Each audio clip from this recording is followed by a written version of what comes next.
វិនាទីចិត្តនេះនឹកដល់ភូមិស្រុកមិត្តធ្លាប់រួមសុខបែកមុខឃ្លាតស្រុកទៅឆ្ងាយព្រោះតែជីវិតមួយគេងព្រួយររីត្រីឃ្លាតពុកឃ្លាតម្ដាយ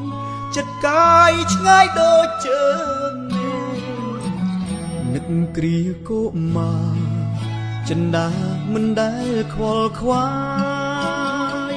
រត់លេងឥតណាយរាល់ថ្ងៃសប្បាយពុនពេកធំឡើងដឹងក្តីត្រូវដំរើឲ្យខ្ញុំបាយមិត្តធ្លាប់រំលែកចែកសុខទុក្ខរស់ជុំគ្នាពេលនឹកឃើញម្ដងចិត្តពងចង់ជួបក្រៃដូចកាលក្មេងវ័យចង់ឲ្យអ្វីកុំដូចពេលនេះឡើយពេលនេះខ្ញុំស្ទើរកាំងផែនភ័ណ្ឌអស្មារតីចេញតែស្រមៃ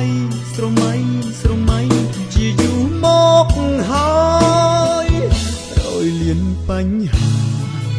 វាសនាបណ្ដាលឲ្យព្រាត់ចិត្តប្រឹងសន្មត់ថ្ងៃព្រាត់គង់តែជួបវិញពុកអើយកូនស្រែកជ្រៀ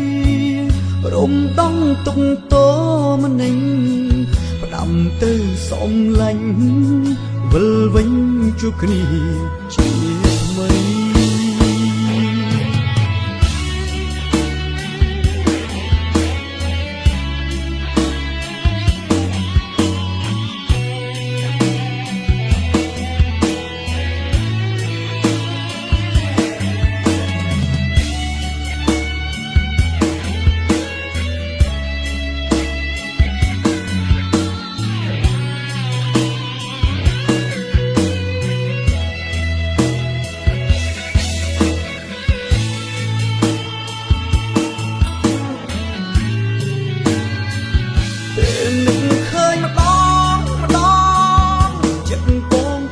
ជួ